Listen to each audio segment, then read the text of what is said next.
We've been educating largely the same way for hundreds of years. AI has completely upended that because AI is about productivity, but learning is about productive struggle. And those two things are worlds apart. ChatGPT wants you to produce a result. It doesn't care the process. It doesn't care whether you struggle. In fact, it doesn't want you to struggle. It wants to make it as easy as possible. How do we return productive struggle to the classroom? The first two prongs of what I would call AI readiness, the domain expertise and the AI enablement, knowing when and how to use AI, being better than AI. The third prong is what I call human excellence. It's being better at things that make us uniquely human, things like collaboration, creativity, communication, critical thinking, and having this entrepreneurial mindset. Why I have a really hard time with academic integrity and catching students using AI. I think it's a very harmful approach. It makes learning a fearful activity, which we never want. We want a love of learning. It is encourage experimentation. This AI should not be top down. There's no right or wrong answers, right? There's just experiments. Give them lots of room to make mistakes. Make mistakes mandatory. Today, we're really pleased to be joined by Hoang, a remarkable leader whose life bridges public service, national security, law, and technology entrepreneurship. Born in Vietnam and raised in the U.S. after arriving as a refugee, France graduated near the top of his class at West Point, served as a U.S. Army officer and White House counsel, and went on to co-found and build multiple successful companies across defense, intelligence, and technology sectors. Now as the founder and CEO of BoodleBox, France is turning his attention to education, helping colleges and universities navigate the age of AI with tools that make learning more transparent, equitable, and human-centered. His work at the intersection of AI, edtech, and workforce readiness offers a unique vantage point for how higher ed is navigating the disruption of education by AI. We hope you enjoyed this discussion with Hoang. We're really excited to talk to you, France. Thank you so much for taking time with us. And just want to start a little bit with your personal background. It is so striking and really interesting, and would love to hear just a little bit about how that background really informs the work that you're doing now with educational technology, with AI products in higher ed, whether it's your background being a child refugee, to West Point, to military service, to White House counsel. You have lived so many different experiences. I imagine that probably gives you a different vantage point. How do you think that informs your work? Anand and Stefan, first off, that's a very nice way to say I'm unemployable. So thank you for that. Also, more seriously, it's great to be able to spend time talking to you all. I've admired both of your work in this field of education and AI and being thought leaders and asking hard questions and being out there. So I've been looking forward to this conversation as well. Thank you. I do joke that I'm unemployable at this point in my life. As you mentioned, I'm a refugee from Vietnam. I grew up in Washington State. I wanted to give back to this great country, so I ended up going to West Point, graduated from there, went to Ranger School, served 5 years on active duty, was a peacekeeper in Bosnia. Then I had my first career pivot, ended up going to Georgetown Law School. Full disclosure, I'm not a very good lawyer, but I still ended up working in the White House for a couple of years as a lawyer to the president. And then because my risk tolerance was high, I ended up going back into service. Ended up deploying to Afghanistan as a member of the Army Special Forces unit, served in combat, came back and became an entrepreneur and have started multiple companies, a law firm, an aerospace company. After I had a successful exit from one of those companies, I started serving on for-profit and nonprofit boards, but I've always had a love of education. If I had to pick three things that kind of have driven me in life, it's a desire to serve, it's my love of education, and it's my deep belief that, humans are our best when we collaborate. And I certainly wouldn't have had all these opportunities in life if it wasn't for the power of education. I literally came over on a plane and lived in a tent, all right? And then working in the White House, and only in America, but only as a result of American education as well. And so I've had a chance to be a trustee of a university, and BoodleBox now, this latest venture was really born out of a desire to give back, and this belief in human AI collaboration. I think we're at this really interesting moment, and Stefan and Anand would love to hear your perspectives on this as well. One of my favorite TV series is The Men Who Built America. It talks about the Gilded Age 100 years ago, the ways that railroads connected us and oil fueled new industries, and manual work was changed by the assembly line. We're in another Gilded Age now, right? But it's the internet connecting us, and it's data fueling, industries, and it's mental work now. It's intellectual work being automated by AI. And so education, I think, always has to adapt to the times, right? The assembly line changed the way we train people, right? They went from being artisans and apprentices to we now have industrial engineers in a whole different field. Well, we're seeing that same thing happen in intellectual work. But I will say that I'm not 100% certain that AI is going to be a net positive. I think that is still a question mark. And I think it's up to us. Certainly, Stefan and Nan, you are doing your best to make sure it's a net positive, the discussions you're having, and I want to be a part of that discussion as well. Well, I think we're Yeah, probably on the same page. I'm not sure it's going to be a net positive, but that's one of the reasons why we need to have these conversations so that we can try to influence as best we can. Yeah. Yeah. yeah, and I think, regardless, even if it's a net positive, there are going to be a lot of things that are very difficult, and that are very negative. And the only way we're going to kind of minimize like those negative impacts is if people work together. And I think the first part is kind of acknowledging the reality of like the challenges we're facing, and then directly kind of engaging it. And I kind of just wanted to say as, a personal note of thanks, like you and Zach, especially at BoodleBox, have always kind of supported my trial initiatives with many students, both to kind of get them some familiarity with AI and some of the projects we've done. But, one thing that's kind of really important to me is I think one of the best chances we have to minimize the work disruption, so to speak, is kind of to move on to the little bit more of an entrepreneurial model, at least for some people, where people are kind of working with AIs. And that's one thing that's like especially unique to your platform. It gives many students kind of like an initial opportunity to see what it's like to work with some different AIs, both in terms of the general AIs you have in the platforms, but also in some of the specialized bots. But I know that's kind of foundational, really, to a lot of what your product is. And there's a lot of faculty concerns, obviously, about academic integrity and those types of things. And I think it stems from, kind of giving the students in some instances, the same assignments that they were given before November 30th, 2022, when these tools became readily available. But, I know you want to kind of build in some transparency, build in these work processes to kind of help them kind of move past, kind of one way of kind of assigning that. And I just wondered if you'd maybe kind of speak to kind of how you address kind of these issues with faculty and some of the unique parts of your platform. Yeah.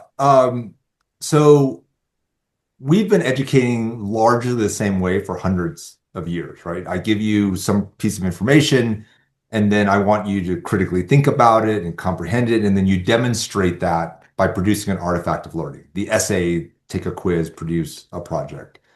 AI has completely upended that because AI is about productivity, but learning is about productive struggle. And those two things are worlds apart, right? Like ChatGPT wants you to produce a result. It doesn't care the process. It doesn't care about annotating. It doesn't care whether you struggle. In fact, it doesn't want you to struggle. It wants to make it as easy as possible. But as educators, right, I want a student to struggle. I want them to break it apart. I want them to critically think. And so how do we solve this conundrum in the classroom?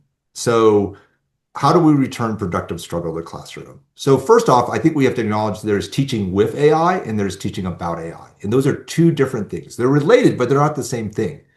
So teaching with AI can help students develop what I call domain expertise. You have to be better than the AI to use AI. I just before this call, I was on with a law firm partner, and we were talking about the impact of AI on the practice of law. And one of the comments was, because AI hallucinates, everything AI does has a 10 to 20% error rate. If you produce a partner level AI, it doesn't make everyone a law firm partner. In fact, all you've done is created an AI that's actually only useful to law firm partners because only a law firm partner can identify the 10 to 20%. It actually makes law firm partners more valuable, not less valuable. Mm-hmm.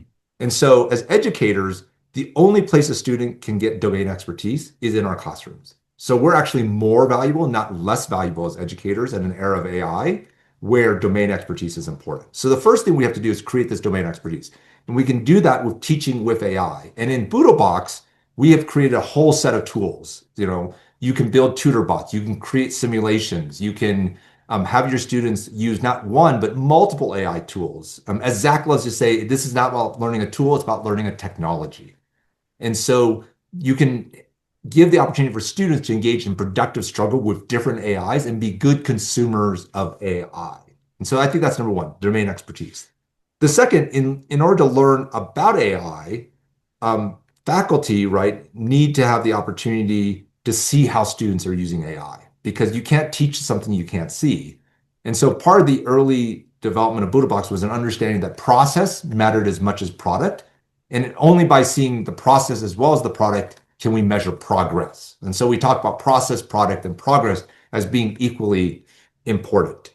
And so in BoodleBox, when a student uses BoodleBox, they can share their work with the professor in a way that they can see the process by which they produce something. And the professor then can assess the student's progress in using AI.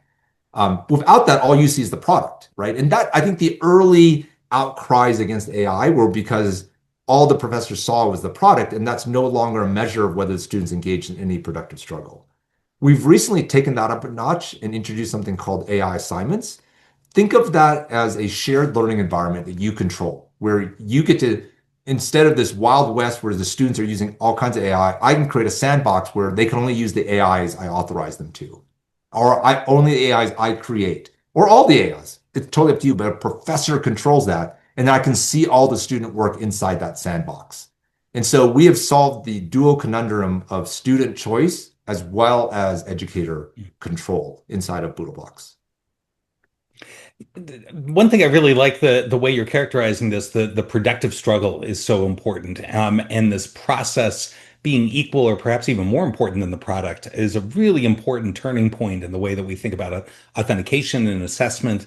Mhm. The other part of this that really intrigues me, though, is that it really ties into kind of teaching an entrepreneurial spirit. And you're more of an entrepreneur than almost anybody else that I know. So I'm wondering if you can kind of speak to this, thinking as an entrepreneur, what is it that we can do to be able to instill those values, to be able to teach that process, to have that critical entrepreneurial perspective for students? Is it about process? What is it about the productive struggle that helps instill that? Because it really seems, and we've talked about this before, and I know that you've talked about this.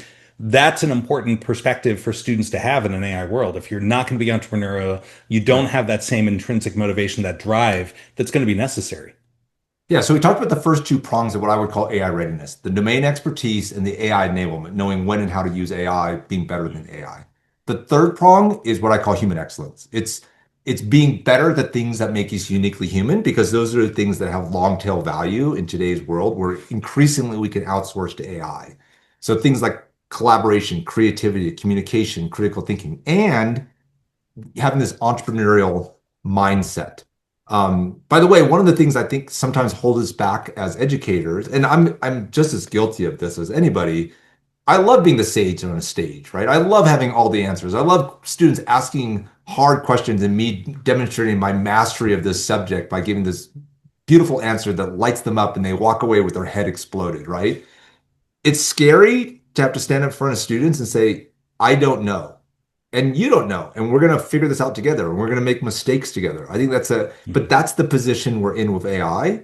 Um, we have hundreds of schools that use BoodleBox across tens of thousands of users. And we're really privileged to be able to partner with educators and have them share their experience with us. By far, the educators that have the best experience in the classroom of AIs are those who take a very much shared learning approach. I'm learning, you're going to make mistakes, I'm going to make mistakes, and that's okay. And let's do this together in an age of AI. In terms of like, how do we go about doing that in a classroom? I recently spoke at a conference down in Alabama, and it was to a bunch of administrators, and they asked the question of like, what are the critical things we need to do to implement AI in our institution? And I gave them kind of three thoughts. The first is encourage experimentation. This AI should not be top down. There's no right or wrong answers, right? There's just experiments. There's just learning. So let 1,000 flowers bloom. Give your students and professors a bunch of tools. Give them guardrails as well, but give them lots of room to make mistakes. And in fact, that's the second piece of advice, which is make mistakes mandatory. Make it required to do things that break, do make mistakes. It's okay. It's why I have a really hard time with this idea of kind of like academic integrity and catching students using AI. I think it's a very harmful approach, not just to the student, not just to the student-professor relationship, but also to the student approach to learning, right? It makes learning a fearful activity, which we never want. We want a love of learning. So encourage experimentation, make mistakes mandatory. And the third prong is share what you learned. The institutions that have the best AI adoption are those where there's a lot of peer learning occurring. Pueblo Community College, there's a wonderful set of instructors there. They once a month on a Friday, they have a brown bag lunch. They come in and they just gather in a room and they just share what they're using with AI. And here's use cases. Here's my prompts. Here's the bot I built. What's absolutely amazing to me is how different everyone uses AI. Like, I think there's a natural assumption like I use AI and everybody else uses it sort of the same way. Totally not true. Like it is, I bet you if you looked at my prompt logs, you would be like absolutely astounded. Not because I'm amazing, but you're like, that is so different than how I use AI. And the same thing if I looked at your prompt logs. The other thing, kind of we were at the conference, over the weekend. Anand and I were at the AI and Liberal Arts, and Zach spoke. And I think the other thing, that's really important for educators to understand is that they need to work through this process with the students, right? Because if they're just assigning a paper, right? Then it's like, okay, well, you can go in BoodleBox and you can pick one of the bots that you may use, and you kind of write the paper, but you need to work with the students. And I think that's a lot of what the educator brings, right? Beyond the specialized knowledge, right? That you're kind of pointing out, the AI is still hallucinates too much to, entirely rely on it. But the idea of getting the students to work together, which a little bit, okay, they've done group work, we had group work, and that doesn't really change either. Professors said like, oh, we'll do this project in a group, right? And they didn't really kind of give you much guidance, but now we're adding in the AIs, right? And kind of working through the students with that. If you're gonna, I assigned once that group chat, and it's like, all right, they're chatting in there. You gotta monitor that chat. You got to remind the students to kind of follow up with the chat. You've got to teach them about, because a lot of them, they just use Chat GPT, and Mhm. the other bots, like they have a lot of value, and what you're bringing in with the specialized bots that you kind of build in for people to use, or they want to build their own bot, right? And there's a lot of kind of, I think, learning, then not just the content, but you're kind of learning this new way to work, and you're learning this way to be entrepreneurial and talking to the students about it. And I think that's a lot of what people bring. But I think sometimes people want to, they want to kind of keep the way they're doing it and then use the AI or use BoodleBox and think that's just going to solve all their problems. But it requires being pretty proactive. Yeah, I over the summer I heard a speaker, I won't name the organization, but it's one we all know. They were responsible for implementing AI across 300,000 users. And it went terrible.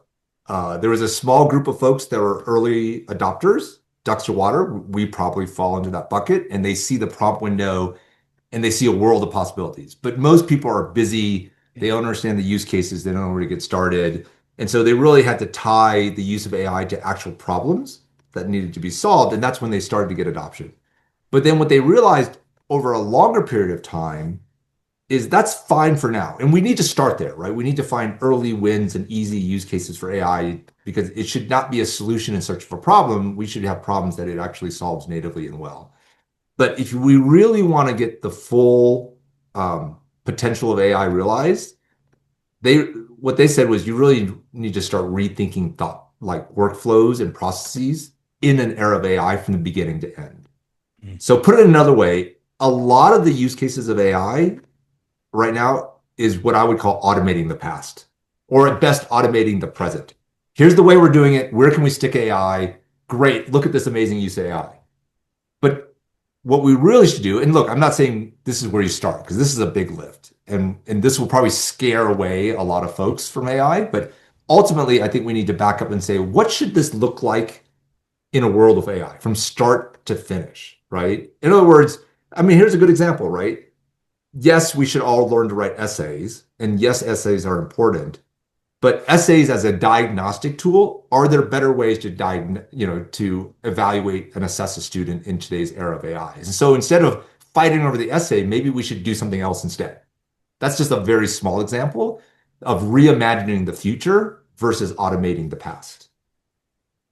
I think you really hit the nail on the head with this. And I see a lot of this happening even with small businesses thinking about how do we incorporate AI to do what we're already doing and do that better. And that's always the measure on the return on investment. So you're right. It's a heavy lift to think about, okay, let's totally re-envision the whole enterprise of what we're doing, either it's in business or in the classroom or Yeah. even just the institutional work that's being Yeah. done. But let's say that they follow this. You have your druthers, people start to envision it this way. They start to think top to bottom, how can AI revolutionize what it is that we're doing in the classroom? Then looking ahead 5 to 10 years, what do you think would be the most transformative ways that AI would reshape higher ed, teaching and learning, or maybe even just with in terms of running the institution? How do you see that playing out? Yeah, a couple things. One, so we have, I'll tell you a story and then I'll answer the question. We have a wonderful intern this past summer at BoodleBox. She came from one of our institutions that was using BoodleBox. She is, I mean, we're all AI immigrants at this point. You know, no one's kind of completely grown up, but she's pretty close to being a native. Like she's been using it when she was probably 16 when ChatGPT came out. So she's been using it for a fair bit of time. I remember giving her assignment of, hey, we have a user interface. We want to make this optimized for educators. Can you get some feedback on it? I thought she would go look at our user list, reach out to a bunch of educators, schedule calls. That's not what she did. Her first step was actually to create over 100 AI bots that simulated a wide variety of educators with different backgrounds and different needs. And she fed the UI to those bots and consolidated that feedback and iterated multiple times before she reached out to a human educator. Wow. So it wouldn't even occur to me to have done that, right? Yeah. So the younger generation that is growing up, right, with AI, for them, they are natively reaching to it and they're not using it the way we used it because we're frankly a bit prejudiced by dozens of years of using Microsoft and a couple of decades of using Microsoft products where we tend to look at software as an answer engine. They're using it as a collaborator, as a thought partner, right? Not give me the answer, but how do I find the answer? Mm-hmm. And so I think education, right? If we think about it, education, so to your point, right? Process matters as much, maybe even more than product. Maybe what we need to equip students with are the ability to have more processes at their disposal. And so what could that look like, right? In the short term, I think one of our goals at BoodleBox was to create a portable platform. What does that mean? It means that when a student shows up at a BoodleBox institution uses BoodleBox and they get access to it, for the next 2 or 4 years, they will fill it with their prompts, their conversations, their chats, their collaborations, the chatbots they build, all of the materials from class. And when they graduate, they can take it with them.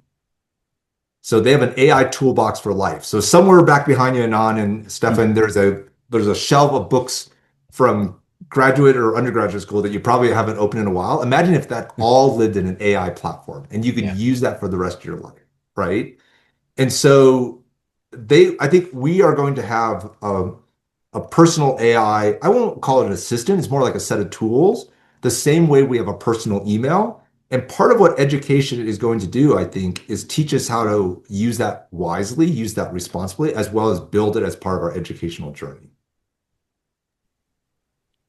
Yeah, and that's kind of really, gets you thinking, to back up a little bit. I remember, I tried it myself first, of course, when it came out, but then there's a New York Times article about Anand and I. We tried to track the guy down for an early interview. We had this article in the New York Times about like catching a student, right, writing with ChatGPT 3.5 at the time, and we kind of had that, big initial negative reaction, and not really seeing where it was going in some instances, and just worried about stopping the essay, but kind of been involved, really from the outset. How would you, like for the 10, 20, 30,000 foot view, maybe even from outer space, like how have you kind of seen it at a macro level, kind of attitudes change and kind of maybe the different ways, maybe you were approaching more people initially, but then, they realized, okay, you were out there, so that changed, they approached you, but also they realized they started to Yeah. need to make changes rather than from that initial, well, we have to just stop the students from using AI in their essays.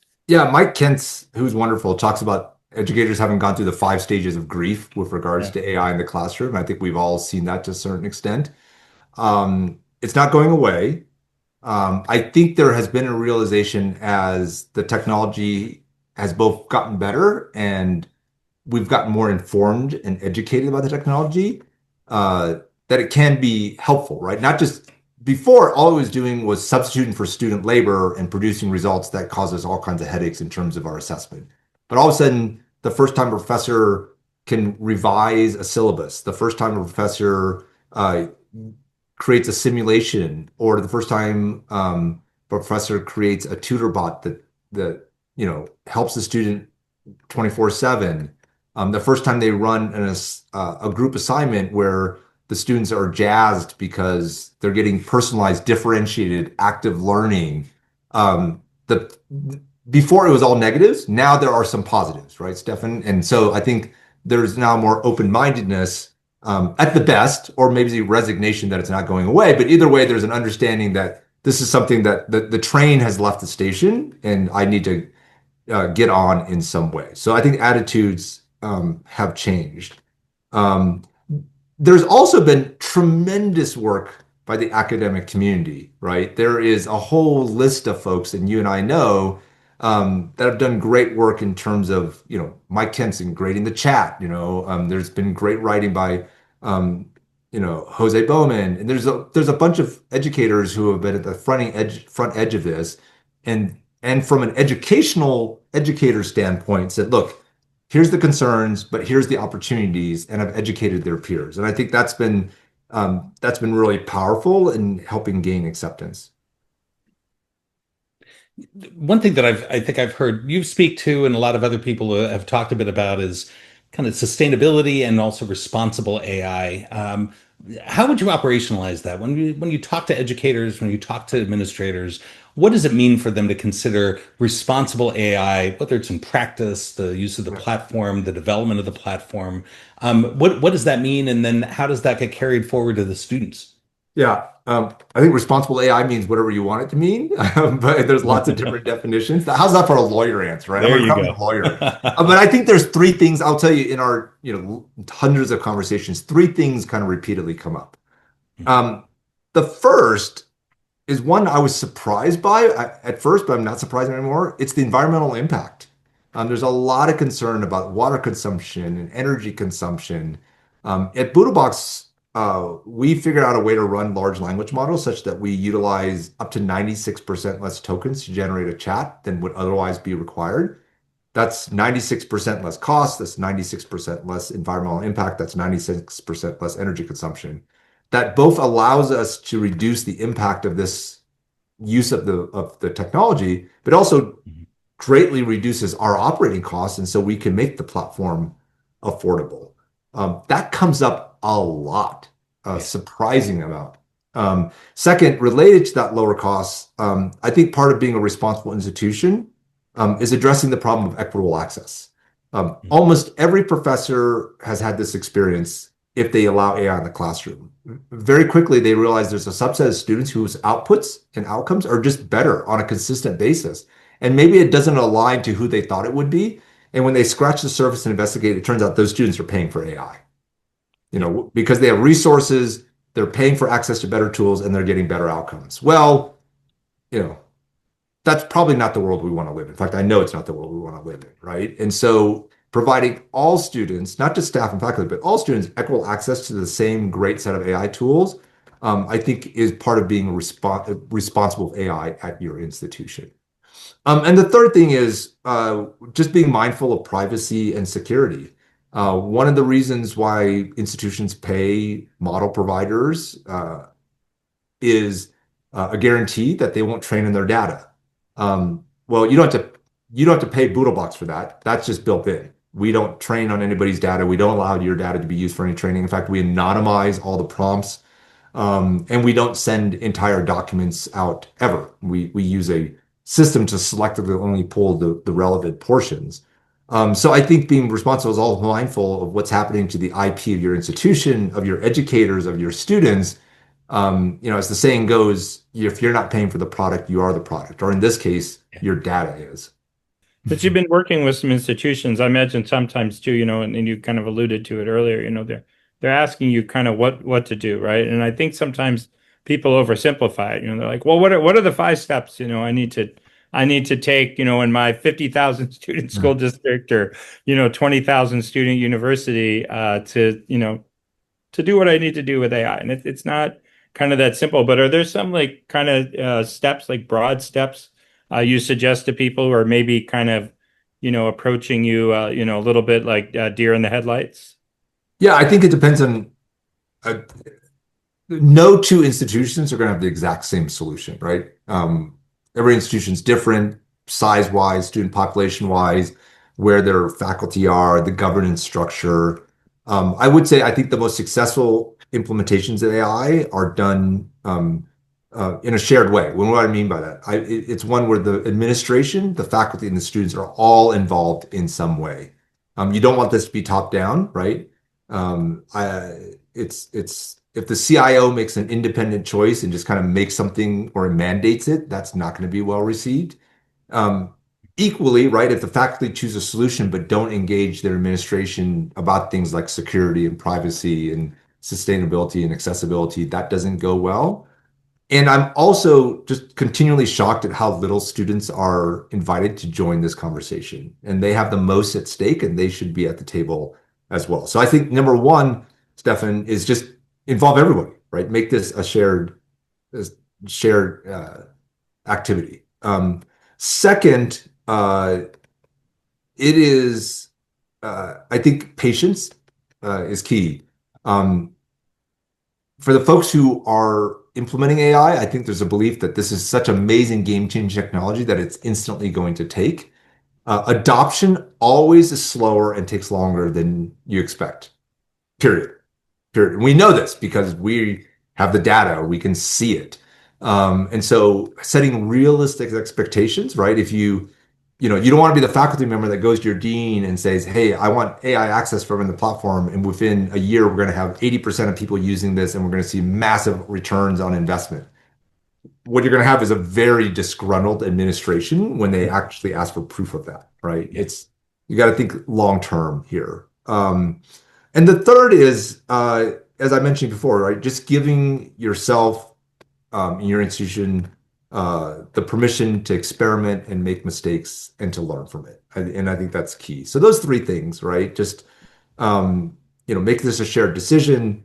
Make sure that you have patience, and then be open to learning and all that goes with it. Yeah. You make a really important point in that last answer about the role of students and their own advocacy within this process. One thing that I found surprising, and you already kind of alluded to this, there are surprising responses from students sometimes about concerns about the environment, certainly, other concerns about copyright, creativity, and those in the arts. And I've heard that from students. There are a small subset of students that are even saying they want to be able to opt out. They don't want to have to use AI in school. And, we've had some discussions. I've had discussions with other administrators, faculty about a bit about this. And that's a tough one because, I think that you can teach them about AI, perhaps without forcing them to use AI. I think that there's something there though that maybe seems to be missing. How would you advise a school Yeah. when they have students that are saying, look, because of environmental concerns, creativity, Yeah. copyright issues, we don't want to be forced to use this technology. We want to learn in the class without using AI. How do Yeah. you address those students? Oh, it's a great question. First off, there's been an interesting phenomenon where the best performing students are often the least likely to use AI Yeah, for a few reasons. One is they're the most concerned about being accused of academic integrity issues, so they opt themselves out. Second, they're genuinely concerned about their learning and they feel like AI undermines it. And third, there's a bit of pride. I'm a great writer. I've worked hard to be a great writer. Why am I going to outsource to AI? So ironically, those students may graduate less prepared for an AI-enabled world than the yeah, student, say, the more average student who's like I have no problems with it. I'm going to embrace it and find out how to use it responsibly. So interesting phenomenon. Now, to your question though, look, I believe in academic choice and academic diversity. So if a professor doesn't want to use AI, I get asked this a lot. Hey, what do you do about a professor who doesn't want to use AI? Then don't make them use AI, right? Yeah. Like that's fine. And that's great because I think students should have the choice. There has been a number of institutions that label their course catalog. This class does not allow AI. This class, Mhm. you can opt in, it's optional, or this class requires AI. That's great. Then students can make a choice. And then when they show up to the classroom, there's no issue. They know, right? They've already opted into a class that either allows AI or requires AI, and they have they had the choice to opt into a class that didn't allow AI. Mhm. Yeah, but then push back on that a little bit. Let's take the other position that my role as an instructor is to make sure that I'm concerned with student readiness. And if I'm really convinced the world is going to be AI inflected in pretty much every aspect Yeah. of society, and some of us may be off the deep end that Yeah. way. Steph and I kind of fall into that Yeah. category. Shouldn't I then feel compelled to make sure students are learning about it and using it at some level so that they have some fluency with it? I mean, that is Yeah. that justified, or how do No, we I manage think, that? yeah, Yeah. I think that's justified. But my point is, or I think what the approach, not even my point, the approach other Mhm. institutions have taken is they just let students be aware of that, Yeah. right, before they sign up for the class. Yeah. So if the student disagrees with that, then they don't take that class. The transparency is key. Yeah. Yeah, it's just transparency and student choice. And there's only, so many pick your battles, right, as they say. I'd really like all the students to use, at least maybe even on one assignment, right? To use a little bit of AI. But if somebody feels that strongly, I mean, we've all kind of we're all old enough, or at least I'll speak for myself, you kind of change your mind on something over time, or you come to kind of see it in a different way. Excuse me. And that's probably some of the ways to move forward. And of course, administrators are, kind of you have faculty who kind of just refuse to use it, and those types of things. And you're creating some opportunities for moving forward. So I think it kind of let a thousand flowers bloom. You Yeah. talk about experimentation. Some of the experimentation is going to be without AI, right? So Mhm. I'd like to see everybody use it, but I realize that there are Yeah. some limits there. Yeah. So Now, to your point, though, Anand, right? Like, how many calculator-only classes, math classes, are there, right? Like, right, you know, right. Yeah. the academy has kind of decided like there's no value in providing, like Yeah. I want to, there's not many students opting in for I want to do all my division longhand, right? So, I think this also may be the product of the time and place we're in a bit of a Yeah. transition. Absolutely. I was thinking the same thing. I mean, it's a messy transition as everybody's figuring out what the norms are, Yeah. how it's being used, what's appropriate, not appropriate, and we see that change month by month almost. Yeah. Uh, with your experience in dealing with so many different institutions, I'm wondering if there are any novel applications that you've seen, maybe interesting ways that schools have approached, or maybe students have approached, kind of like the example that you had of the intern and having a very different perspective on employing AI and doing something interesting. Do you have some examples you can share that maybe others can learn from? Yeah, I'll do two. So, Christine Kahlberg, Point Loma University, she teaches marketing. She does the typical lecture. Students have to take notes. That hasn't changed. What has changed is she requires her students to build a bot and to upload all of their notes into the bot. They have to create a marketing assistant. And then her assessments aren't quizzes, they're not essays, they're real world problems that the student is required to solve in collaboration with their AI assistant that they created. And And so, then and they have to create their own individual that's bots. right. So it's not like one bot that has everybody's notes or her No, notes. So they're encouraged, they're incentivized to take really good notes because yeah, then that's they can right. make sure their bot's trained.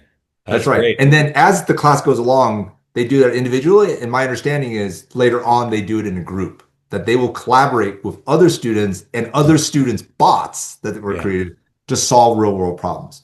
So when that student graduates, they have learned marketing, they've learned how to train and build an AI assistant, and they've learned how to collaborate individually and with other people with AI assistants to solve a real world problem.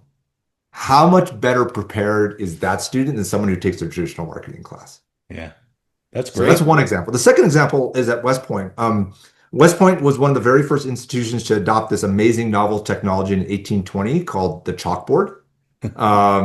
Literally, it's true. Yeah. But they didn't view it as just a teaching tool, but they also viewed it as a learning tool. And so there's this fine tradition at West Point of what's called taking boards. So you do your homework on your own, you're supposed to self-study, you show up to class, and then the professor says, everyone take boards. There's a chalkboard behind every seat, and they'll call it a problem, problem 5. And you have to write your solution to problem 5 on the board, and then you can see everybody else's work.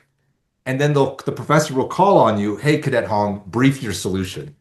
And then you have to you have to stand in front of your peers and brief your solution to the problem. So the flipped classroom, 19th century style. Pretty awesome. So there's at least a couple of professors at West Point who have adopted that for the AI age. So the students still have to do work on their own, but they're allowed to use AI. Mm-hmm. And then they submit their prompt log to the professor. And then the professor brings the students in, and instead of taking boards, the professor shows a conversation, the chat history, and then has the student brief how they used AI. Why did you pick that bot? What prompts did you use? Do you agree with the bot's answer? How do you know it's right? Did you verify it? Is this a hallucination? How do you know it's not a hallucination? So now it's the flipped classroom with AI, where the student is having to explain and defend their use of AI in front of their peers. And that's a great example of developing that domain expertise, that AI enablement, and that human excellence all at once. And back to that emphasis on the process and sharing that process with others. That first example of building your own bot with your notes, it kind of reminds me of years ago, a student taking great notes in class and copying them and selling to other people in the class. Maybe the new model is build a bot that you sell subscriptions to so that people can use it to get ready. Yeah. Yeah, the one other thing, we kind of started on this. You started when you mentioned, hey, I'm not certain, if this is going to be net desirable or not, right? And I think anyone who's kind of thought of that, right, like has these concerns. Today, I don't know if you saw it, there's another Future of Life Institute letter saying, before we kind of move into super intelligence, like they're just kind of calling for people to be aware, right, to raise some awareness. And I think in some ways, professors who don't want to teach with AI, right? It's almost like, they could accomplish a lot of raising kind of awareness of these issues, and the students learning about AI, even if they taught a course against AI, or most of the assignments, or, involve some things, it would kind of really raise discussions of the issues, because, we've talked a lot about using AI, but I think these are kind of it's as important that some of these other issues get raised. And, beyond energy and intellectual property, I mean, this is probably going to restructure our economy. It's going to restructure our understanding of who we are, warfare, everything. And I don't know. I'd like to see a little more discussion of that, especially, in the humanities. Yeah, there are some big questions to be asked, and I don't know if answered, but at least debated and discussed. But one of the reasons I'm very passionate about what we do is I really think that if you want to affect how AI is used, and if we want AI to be responsibly used, then we need to start where tomorrow's workers are today, and that's the classroom. So I talk about classrooms as being the front line of human AI interaction. Like that's where this is going to be decided. That's every educator who's listening to this, right? Your classroom matters so much. It literally matters for the future of humankind, because it's in your classrooms that students will develop that domain expertise, that AI enablement, and that human excellence that they'll carry with them into the workforce. And if they learn how to have a responsible relationship with AI in your classrooms, they're going to take that out into their communities, into their careers, and into the world. Earlier, you talked about the advice that you gave at a conference recently, and I want to pick up on one of those points, because I think it's really great advice on thinking about how do we start to implement and move forward with AI. Certainly experimenting, encouraging people to play around with the tools, develop some facility is important. But one that I'm really intrigued by, because I've probably heard about this from a different perspective, and I really like it, is the idea that there have to be mistakes. You're expected to make mistakes. That's not something that most people are comfortable with in higher ed. We don't want mistakes. We're trying to minimize mistakes. So what advice would you give to an instructor that's saying, okay, I'm intrigued by this. How far do you go? How do you model this for students? And why is it so important that we have mistakes within this process? Why shouldn't we just teach them the right way to do it the first time and then there aren't any mistakes? Yeah. Um, I think we're at a moment where trying to label things as right or wrong does a disservice to the process. It gets in the way of learning. It gets in the way of progress and growth, right? Um, there is uh, there's a lot we don't know.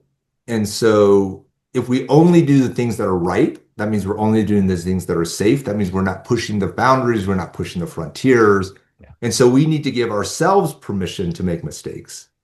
And if we do that and we do that in a public way, if we stand in front of our students and say, I'm going to be using AI in the classroom, I'm going to use it to generate lesson plans. I'm going to use it maybe to assess your work. I'm going to use it to try out different things. And I want your feedback. And some of what I'm going to do is going to be a mistake. It's not going to have the outcome I intended. And I want you to call me out on it, or I'll call myself on it. Mhm. You're doing a couple of really great things. One is you're modeling to your students how to approach learning and experimenting with new technology, right? And you're giving them when you are when you are public with your mistakes and you're okay with it, you give other people permission to make mistakes, which we don't have enough of in today's world, right? There's too much pressure to be right, to be perfect. Social media is terrible at that. So I think it's very powerful to model that self-acceptance of the able to make mistakes. The second is, of course, you give your students then permission to make their mistakes and to be open. Um, there is a lot of stealth AI usage out there, right? Yeah. Employees using it and not telling employers, students using it and not telling professors. Well, that's a whole bunch of missed conversations, right? Faculty using it and not telling administration. We need those conversations in the open, and we need to give ourselves and other people permission to engage in them. Hey, Stefan, I was going to say we're probably running close to, if you want to Yeah. ask the last question, give you the chance to wrap it up. Oh, I thought I asked. Oh, yeah. You've been involved in, a lot of high stakes domains, right? Where the military, law, aerospace. How do you kind of translate, that mindset like into kind of the educational space? You have like some recommendations for leadership that are similar, but a bit different in education. And, you're also dealing with innovation, right? And, as we mentioned a couple of times, that, a period of probably historical transition. So how, you've Yeah. really been an amazing leader in these areas. What advice do you have for leaders in the education space? Yeah, you're being very kind, Stefan, by the way, describing me that way. I've been asked to give another talk, and I'm trying to think about themes of it, and I think this is going to be my theme. Leadership in entrepreneurship is embracing fear and failure. Like it's just having a life of constant fear and failure in front of you, right? Like if you want to lead, then you're going to do things that are uncomfortable, that are going to make you afraid, right? Starting a business, right? The most likely result is it's going to fail. And so you got to embrace that. If you're going to be if you're going to be innovating, doing things that nobody else has done before, the most likely result of that is you're going to make mistakes, right? You're going to step on your own toes. You're going to do things that are embarrassing. And so the price you pay for leading and innovating is failing and failing publicly. And also the price you pay is living constantly with this fear of that. And so if you're going to do that, you're going to have to embrace that. What comes with that though, right, is when it does go right, when you do overcome that fear, when it doesn't fail, it's amazing, right? That is something meaningful that no one can ever take away from you. And so by yes, you're embracing a life of fear and failure, but you're also opening yourself up to this wonderful opportunity to create something that didn't exist before, to have real impact and to do something that has long-term meaning for you and for those around you. That's fantastic. I really enjoyed that message, appreciate that message, and I think that is a great theme for you to think about for that next presentation. That's Yeah. a really important one. You're right. We've driven ourselves, and I think especially in higher ed, we're so risk averse and so afraid of failure that gets transmitted to our students as well. And it gets back to what we were talking about at the beginning. It's this entrepreneurial mindset, this perspective. It's not something you can just adopt overnight. And it's something we need to model for our students too, and be willing to embrace failure and fear, and recognize that that's one of the costs of maybe leading to excellence. Mm-hmm. Yeah. Thank you so much for meeting with us, to talking with us. This has been a great conversation. We really enjoyed it. Oh, thanks for having me. It's been my absolute pleasure. Thanks a lot. Yeah. Thanks.